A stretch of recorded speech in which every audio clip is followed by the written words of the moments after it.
আগে আমরা একটা মানে ইউনিভার্সিটি স্টুডেন্টদের কাছ থেকে ইউনিভার্সিটি অথরিটি এরা সবসময় বলেন যে যেকোনো শিক্ষার্থীর, শুধু যে এইউডব্লিউ স্টুডেন্ট তাই বলবো না, যেকোনো শিক্ষার্থীদের জন্য এক্সট্রা কারিকুলার অ্যাক্টিভিটিজে ইনভলভ থাকা এটা খুব গুরুত্বপূর্ণ। এবং আপনাদের ইউনিভার্সিটির অ্যাক্টিভিটিস গুলো, ক্লাব অ্যাক্টিভিটিস, ক্লাসের পারফরমেন্স গুলো এমন ভাবে সাজানো যে একটা শিক্ষার্থীকে আসলে এক্সট্রা কারিকুলার অ্যাক্টিভিটিস এর মধ্যে দিয়ে যেতেই হয়, এটাও তার পড়ারই একটা অংশ হিসেবে যায়। তো আপনি ব্যক্তিগতভাবে এক্সট্রা কারিকুলার অ্যাক্টিভিটিস তাকে কতটা ইম্পর্টেন্স দেন? মানে এখন আপনি বলছিলেন যে এখন যারা অদিতিরা আছে তারা অলরেডি ক্লাব অ্যাক্টিভিটিস এর সঙ্গে জড়িত, তারা ভালো করছে, কিন্তু যেটা জানতে চাই সেটা হলো যে আমি আপনাকে কারিকুলারের মধ্যে দিয়ে নিয়ে গেলাম, আপনাকে ক্লাব অ্যাক্টিভিটিস এর মধ্যে দিয়ে যেতে হলো, কিন্তু আপনি খুব একটা পছন্দ করছেন না যে এত কেন ক্লাব অ্যাক্টিভিটিস থাকবে, এত কেন সেমিনার থাকবে, এত কেন প্রোগ্রাম থাকবে।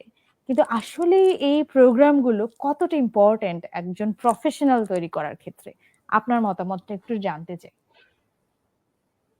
প্রথমত আমি যদি বলি যে পাবলিক স্পিকিংটা, যে আমি সবার সামনে আমি কিভাবে নিজেকে এক্সপ্রেস করছি, সেটা কিন্তু শুধুমাত্র ওই এক্সট্রা কারিকুলার অ্যাক্টিভিটিস থেকেই আসে জিনিসটা। যখন আমি অ্যাজ এ টিচার, যখন আমি আমার স্টুডেন্টদেরকে বলি যে গ্রুপ অ্যাক্টিভিটিস করো এবং আমি আমার একটা টপিক দিলাম, এটা নিয়ে তোমরা কথা বলো, আমি যদি কমিউনিকেশনসটা ভালো না জানি, আমি যদি পাবলিক স্পিকিং এ না ভালো হই, আমার কাছে যদি লিডারশিপ কোয়ালিটিস না থাকে, আমি কিভাবে একটা গ্রুপকে লিড করবো বা একটা টিমকে লিড করবো? সেটা কিন্তু ক্লাব অ্যাক্টিভিটিস বলেন বা বাইরের কোনো একটা অর্গানাইজেশনের সাথে ভলেন্টিয়ারিং কাজ, এক্সট্রা কারিকুলার কাজ যেগুলো বলে, সেগুলো যদি না করা হয়, এগুলো আসলে কখনোই সম্ভব না এগুলো শেখা।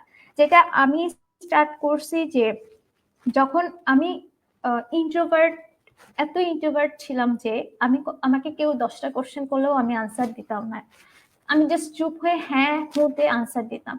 বাট যখন আমি ওই ক্লাব অ্যাক্টিভিটিস গুলো স্টার্ট করলাম, এক্সট্রা কারিকুলার অ্যাক্টিভিটিস, বাইরে অর্গানাইজেশন এনজিওস এর ভলেন্টিয়ারিং কাজ করা স্টার্ট করলাম, তখন থেকে আস্তে আস্তে আমার ওই জড়তাটা কেটেছে। একটু টাইম লেগেছে কিন্তু জড়তাটা কেটেছে, এবং সেখান থেকেই কিন্তু আমি বলতে পারি যে না, আমি এখন কমিউনিকেশন করতে পারি, আমি লিডারশিপ, আমার লিডারশিপ কোয়ালিটিস আছে, আমি একটা টিমকে লিড করতে পারি, আমি কিছু আন্ডার প্রেসারে কাজ করতে পারি, আমার পড়াশোনার পাশাপাশি আমি আদার্স অ্যাক্টিভিটিস গুলো কন্টিনিউ করতে পারি। যেটা আসলে এখন বললে যে হ্যাঁ, আমি ইনসাইড ক্লাসরুম যা যা করছি, আমি আউটসাইড ক্লাসরুম যা যা করছি, সবকিছু আমার ফিউচারে অনেক কাজে লাগবে। সেটা কর্পোরেট ফিল্ডে হোক বা যে কোনো সাইটেই হোক, সেটা আমার পিএইচডি লেভেলেই হোক, সব ক্ষেত্রে আমার এই এক্সট্রাকারিকুলার গুলো কাজে লাগবে। যেটা এখন থেকে স্টার্ট করা উচিত এবং প্রত্যেকটা স্টেপে স্টেপে এটার রেজাল্ট পাওয়া যায়।